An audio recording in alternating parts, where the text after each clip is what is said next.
Hello दोस्तों, मैं कुंदन कुमार हमारे YouTube चैनल के आर एग्जाम में आपका स्वागत करता हूं। दोस्तों, आज क्लास 10th का साइंस का 10वां क्लास है, जिसमें आप लोग पढ़ने वाले हो साइंस का जो दूसरा अध्याय है अम्ल, क्षारक एवं लवण, उसका पार्ट 2 आज होने वाला है। ठीक है दोस्तों, तो इससे पहले एक पार्ट कंप्लीट हो चुका है। तो जो विद्यार्थी पहले पार्ट को नहीं देखे हो, इस वीडियो के डिस्क्रिप्शन में आपको पहले पार्ट का लिंक मिल जाएगा, तो उसको भी जाके आप लोग जरूर देख ले, ताकि आपको आज का क्लास समझ में आ जाए। ठीक है दोस्तों, तो चलिए स्टार्ट करते हैं आज के क्लास को। और इससे पहले यदि अभी तक आप हमारे चैनल से नहीं जुड़े हो दोस्तों, तो सबसे पहले चैनल को सब्सक्राइब करके बेल आइकन को दबा के चैनल से जुड़ जाइए। ठीक है, तो चलिए स्टार्ट करते हैं दोस्तों आज के क्लास को। तो चलिए दोस्तों देखते हैं। तो दोस्तों, जैसे कि आप सभी को मालूम है कि हमारे द्वारा जो आप लोगों का क्लास कराया जा रहा है वो NCERT के बुक से कराया जा रहा है। ठीक है दोस्तों, तो यदि आपके पास में NCERT का बुक है या फिर यदि कोई भी कंपनी का है, तो आप लोग साइंस का जो दूसरा अध्याय है अम्ल, क्षारक एवं लवण, उसको निकाल के अपने सामने में रख ले, उसके बाद क्लास करना बैठ जाए। ठीक है दोस्तों, आपको मालूम है कि आपको एक एक लाइन बताया जा रहा है जो आपको कोई भी टीचर नहीं बताता। ठीक है दोस्तों, आपको NCERT के बुक से एक एक लाइन पढ़ा के आपको समझाया जा रहा है। ठीक है, तो इसलिए मैं आपको बोल रहा हूं कि पहले क्लास को जरूर देख ले, ताकि आपको आज का क्लास तभी समझ में आएगा। क्योंकि दोस्तों, पहले क्लास आपका जहां पर समाप्त हुआ था, उसके बाद से आज का क्लास स्टार्ट होता है। ठीक है दोस्तों, तो पहले क्लास जो आप लोगों का हुआ था वो आप लोगों का लास्ट हुआ था यहां तक। ठीक है, अम्लों के साथ धात्विक ऑक्साइड की अभिक्रिया, यहां तक आप लोगों का कंप्लीट हो चुका था। ठीक है, उसके बाद से जो आता है वो आप लोगों को आज कराया जा रहा है। ठीक है, तो चलिए स्टार्ट करते हैं। देखिए दोस्तों, सबसे पहले आप देखते हैं कि क्षारकों के साथ अधात्विक ऑक्साइड की अभिक्रिया। ठीक है, देखिए क्षारकों के साथ अधात्विक ऑक्साइड की अभिक्रिया के बारे में आज पढ़ेंगे। चलिए स्टार्ट करते हैं। देखिए क्रियाकलाप 2.5 जो कि आगे का क्रियाकलाप है, आप लोग क्रियाकलाप अपने आप पढ़ लीजिएगा। ठीक है, वहां पर बता रहा है कि कार्बन डाइऑक्साइड और कैल्शियम ऑक्साइड, ठीक है, कार्बन डाइऑक्साइड और कैल्शियम ऑक्साइड, जिसको कि चूने का पानी भी कहा जाता है, ठीक है, के बीच हुई अभिक्रिया देखी है। ठीक है दोस्तों, इसलिए आपको यहाँ पर कुछ समझ में नहीं आएगा। जो विद्यार्थी पहले क्लास को नहीं देखे हो, आपको कुछ भी समझ में नहीं आ सकता। ठीक है, इसलिए पहले क्लास को जरूर देख ले पहले, उसके बाद आपको समझ में आ जाएगा। तो हुई है अभिक्रिया, हुआ है, वो आप लोग देख चुके हैं। उसके बाद बता रहा है यहाँ कि कैल्शियम ऑक्साइड जो एक क्षारक है। ठीक है दोस्तों, कैल्शियम ऑक्साइड एक क्या है, क्षारक है, कार्बन डाइऑक्साइड के साथ अभिक्रिया करके लवण एवं जल का निर्माण करता है। ठीक है दोस्तों, जब कैल्शियम ऑक्साइड एक क्षारक है और जब वह एक कार्बन डाइऑक्साइड के साथ जब अभिक्रिया करता है तो क्या बनाता है दोस्तों, लवण तथा जल बनाता है। ठीक है, उसके बाद आगे बता रहा है क्योंकि यह क्षारक एवं अम्ल के बीच होने वाली अभिक्रिया के समान है। ठीक है दोस्तों, क्षारक एवं अम्ल के बीच होने वाली अभिक्रिया के समान है, अतः इससे निष्कर्ष निकलता है कि अधात्विक ऑक्साइड प्रायः अम्लीय प्रकृति के होते हैं। यह आपका एग्जाम में क्वेश्चन बनता है दोस्तों। ठीक है, आपका 1 नंबरिया क्वेश्चन जो आता है, 1 नंबर का जो क्वेश्चन पूछा जाता है, सबसे पहले 10 क्वेश्चन आपका 1 नंबरिया पूछता है। ठीक है दोस्तों, जो मैट्रिक का एग्जाम होता है उसमें तो आपका इसी तरह का क्वेश्चन आता है। इस प्रकार का आपको क्वेश्चन पूछ देगा कि अधात्विक ऑक्साइड जो है, अधात्विक ऑक्साइड वह किस प्रकृति का होता है। ठीक है, तो आपको उसको बताना है आंसर अम्लीय प्रकृति का होता है। ठीक है दोस्तों, इस प्रकार का आपको लिखना है। चलिए अब आगे देखते हैं। आगे दोस्तों, सभी अम्लों एवं क्षारकों में क्या समानताएं हैं। ठीक है, चलिए इसको देखते हैं। देखिए सभी अम्ल, जितने भी अम्ल है और जितने क्षारक है, सभी में क्या क्या समानताएं पाई जाती है, मतलब दोनों में, अम्ल और क्षारक दोनों में क्या क्या चीज़ है जो कि समान पाया जाता है। चलिए इसके बारे में देखते हैं। देखिए अनुभाग 2.1 में हमने देखा है कि सभी अम्लों में समान रासायनिक गुणधर्म होते हैं। ठीक है दोस्तों, जितने भी अम्ल होता है उसमें समान रासायनिक गुणधर्म होता है, तथा गुणधर्मों में समानता क्यों होती है, ये पूछ रहा है कि गुणधर्मों में जो समानता होती है वह क्यों होती है। ठीक है, यहाँ पर बता रहा है कि हमने क्रियाकलाप 2.3 में देखा है। ठीक है, 2.3 आप लोग अपने बुक में पढ़ लीजिएगा, इसलिए मैंने आपको बोला कि बुक को अपने सामने में रखिएगा ताकि मैं आप लोगों को अच्छी तरह से समझा सकूँ। ठीक है, देखिए आपने क्रियाकलाप 2.3 में देखा कि धातु के साथ अभिक्रिया करके, ठीक है, अभिक्रिया करने के बाद में यहाँ बता रहा है कि अभिक्रिया करने के बाद में सभी अम्ल हाइड्रोजन गैस उत्पन्न करती है। ठीक है दोस्तों, उसके बाद इससे पता चलता है कि सभी अम्लों में हाइड्रोजन होता है। आइए एक क्रियाकलाप के माध्यम से समझते हैं। ये क्रियाकलाप जो है, क्रियाकलाप आपको दोस्तों पढ़ने का नहीं है, आप लोग खुद से, ये आप लोगों को खुद से पढ़ने का। ठीक है, कोई भी टीचर आपको ये नहीं बताता। ठीक है, क्रियाकलाप ये आपको खुद से प्रैक्टिकली करके देखने का। ठीक है, इसलिए मैं आपको क्रियाकलाप नहीं बताता हूँ, जो आपको समझाने का वो मैं समझा रहा हूँ। ठीक है, चलिए आगे देखते हैं। आगे दोस्तों अब देखते हैं अम्ल की स्थिति में बल्ब जलने लगता है। ठीक है, जब आप उस क्रियाकलाप को करोगे, जो क्रियाकलाप आप लोग पढ़ोगे, देखिए ये क्रियाकलाप में 2.8 का क्रियाकलाप को जब आप लोग पढ़ोगे तो इसमें आप लोग देखोगे कि अम्ल की स्थिति में, ठीक है दोस्तों, अम्ल की स्थिति में, तो अम्ल की स्थिति में क्या होता है दोस्तों, अम्ल की स्थिति में बल्ब जलने लगता है, जैसा कि चित्र 2.3 में दिखाया गया है। मैं आपको आगे बताऊंगा। ठीक है दोस्तों, चित्र 2.3 आप लोग अपने बुक से देख लीजिए। ठीक है, उसमें आपका एक बल्ब जल रहा है। ठीक है, जो कि अम्ल के लिए जल रहा है। ठीक है, उसमें अम्ल की उपस्थिति है, इसीलिए वो बल्ब जलने लगता है। उसके बाद बता रहा, परंतु आप देखेंगे कि ग्लूकोज एवं एल्कोहल एक विलयन विद्युत का चालन नहीं करती है। ठीक है दोस्तों, एक विलयन विद्युत का चालन नहीं करती है।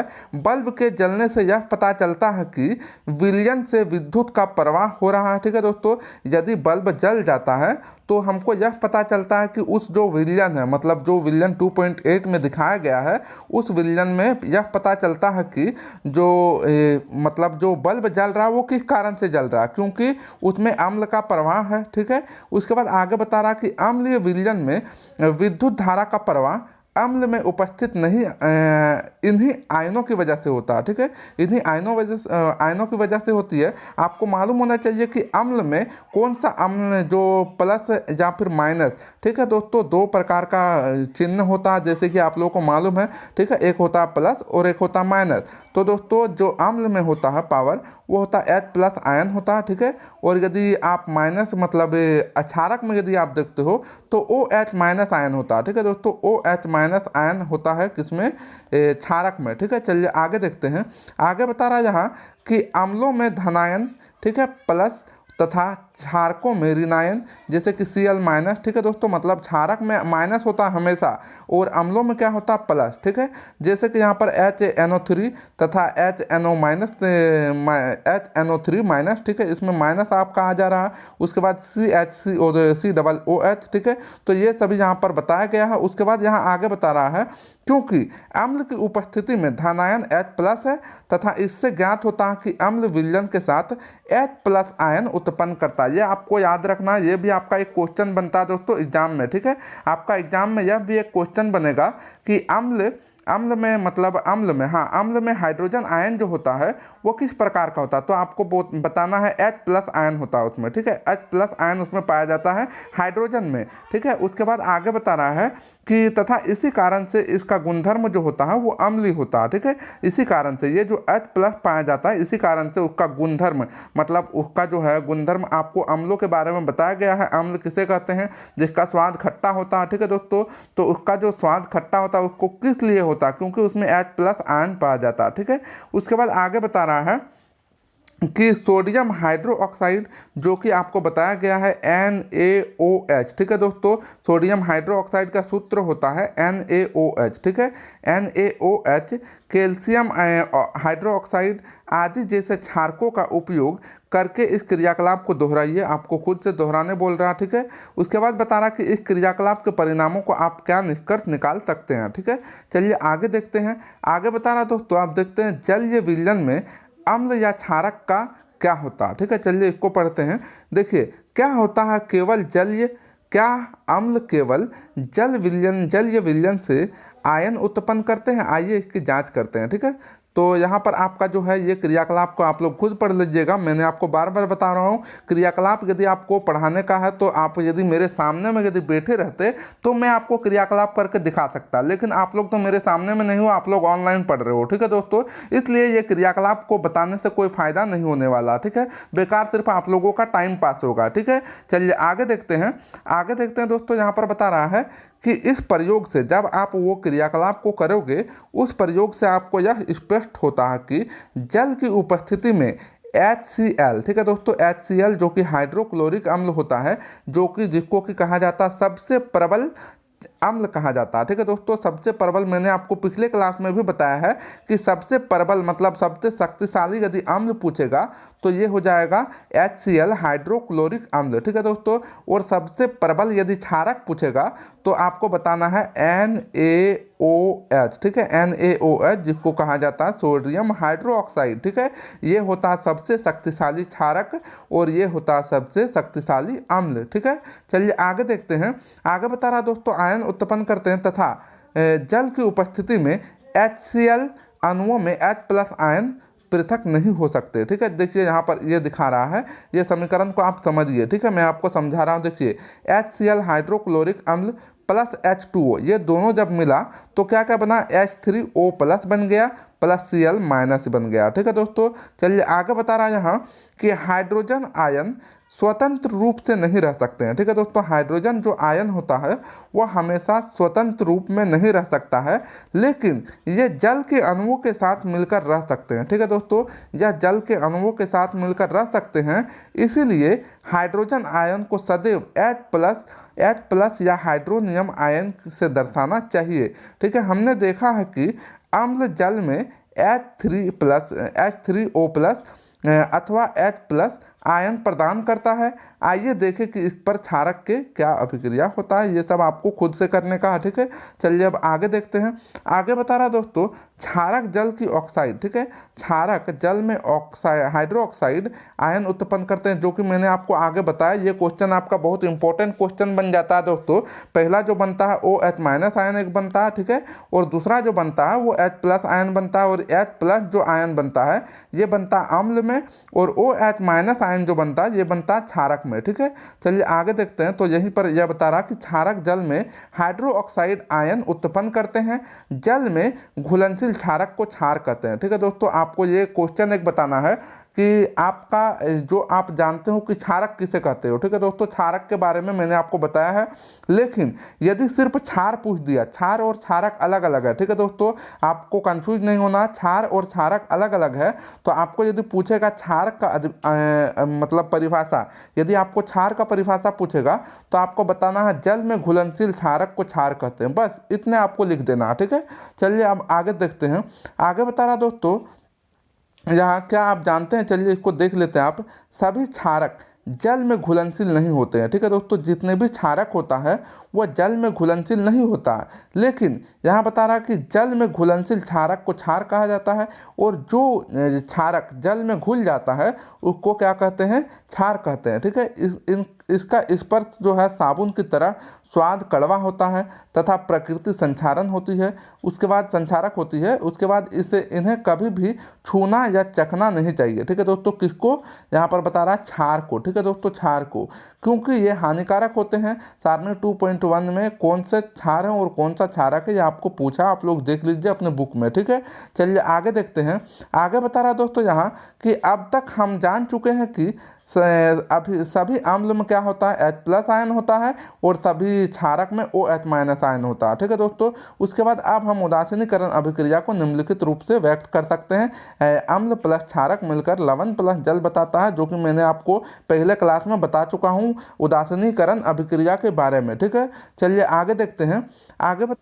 उसके बाद आगे बता रहा दोस्तों यहाँ कि जल में अम्ल या क्षारक के घुलने की प्रक्रिया जो है वो अत्यंत ऊष्माक्षेपी होती है। ठीक है दोस्तों, ये यहाँ पर ऊष्माक्षेपी शब्द का प्रयोग हुआ है, जिसके बारे में मैंने आपको पहला अध्याय, साइंस का जो पहला अध्याय है रासायनिक अभिक्रियाएं एवं समीकरण, उसमें आपको बहुत अच्छी तरह से बताया गया दोस्तों ये सभी के बारे में। ठीक है दोस्तों, तो जो पहले पार्ट को नहीं देखे हो, अध्याय 1 को, रासायनिक अभिक्रिया एवं समीकरण, उसको भी जाके आप लोग प्ले लिस्ट से जरूर देख लीजिएगा, ताकि आपको जो है आगे कोई भी दिक्कत का सामना ना करना पड़े। ठीक है, तो यहाँ पर बता रहा कि जल में अम्ल तथा क्षारक के घुलने की प्रक्रिया जो होती है वो अत्यंत ऊष्माक्षेपी होती है। ठीक है दोस्तों, अत्यंत ऊष्माक्षेपी मतलब बहुत ज़्यादा ऊष्मा उत्पन्न होती है, बहुत ज़्यादा ऊर्जा उत्पन्न होती है। ठीक है, उसके बाद यहाँ बता रहा है कि जल में सांद्र नाइट्रिक अम्ल, ठीक है दोस्तों, जल में सांद्र नाइट्रिक अम्ल या सल्फ्यूरिक अम्ल को मिलाते समय, ठीक है, जल में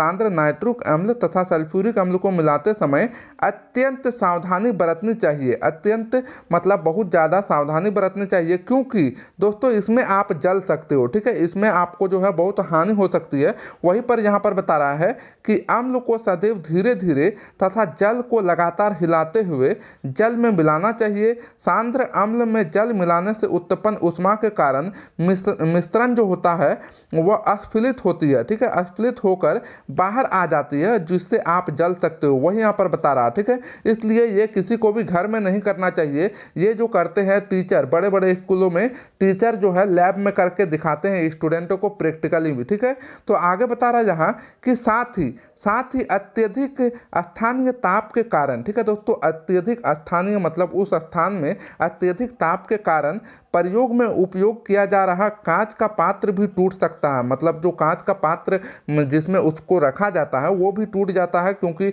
इतना उसमें उत्पन्न जो है ऊष्मा उत्पन्न होती है इस कारण से। ठीक है, इसलिए आपको हानि हो सकता है। उसके बाद यहाँ बता रहा है कि सांद्र सल्फ्यूरिक अम्ल में के केन, ठीक है, केन मतलब डिब्बा होता है, तो केन तथा सोडियम हाइड्रोक्साइड की बोतल पर चेतावनी के चिन्ह को ध्यान दीजिए। आप यदि कभी भी सोडियम हाइड्रोक्साइड या फिर सल्फ्यूरिक अम्ल के केन का यदि डिब्बा आप लोग कभी भी देखोगे तो उसमें देखिएगा आपको जो है एक चेतावनी का चिन्ह रहता है। ठीक है दोस्तों, आप लोग देखे होंगे या फिर नहीं भी देखे होंगे तो कोई दिक्कत नहीं है। ठीक है दोस्तों, तो आगे बता रहा है यहाँ कि जल में, ठीक है, जल में अम्ल या क्षारक मिलने पर आयन की सांद्रता जो है वो H3O+ तथा OH- की प्रति इकाई में आयतन की कमी हो जाती है। और इस प्रक्रिया को क्या कहते हैं दोस्तों? तनुकरण कहते हैं। ये आपका एक क्वेश्चन बन जाता है कि तनुकरण किसे कहते हैं। ये आप लोग क्वेश्चन लिख लीजिएगा। ठीक है, आपको लिखना है, क्वेश्चन बनाना है कि तनुकरण किसे कहते हैं। ठीक है, उसके बाद आपको बताना है, मतलब आंसर जब आप लिखिएगा तो आंसर आपको यहाँ से यहाँ तक लिखना है, यहाँ से यहाँ तक आपको पूरा लिख देना है। ठीक है, जल में अम्ल या क्षारक मिलाने पर आयन की सांद्रता H3O+ या फिर OH- की प्रति इकाई आयतन में कमी हो जाती है। इस प्रक्रिया को तनुकरण कहते हैं एवं अम्ल या क्षारक की तनुकृत हो जाते हैं। ठीक है, तो ये आपको पूरा लिख दीजिएगा तो आपको अच्छी तरह से नंबर दे देगा, क्योंकि NCERT का बुक से आप लोग लिखे हो। ठीक है, चलिए आगे देखते हैं। आगे बता रहा दोस्तों यहाँ अम्ल एवं क्षारक के विलयन कैसे प्रबल होते हैं। ठीक है, चलिए अब इसके बारे में देखते हैं। देखिए, अम्ल एवं क्षारक के जो विलयन होते हैं वो कितने प्रबल होते हैं इसके बारे में देखते हैं। हम जानते हैं कि अम्ल क्षारक के सूचकों का उपयोग करके अम्ल एवं क्षारक के अंतर को प्रदर्शित किया जाता है।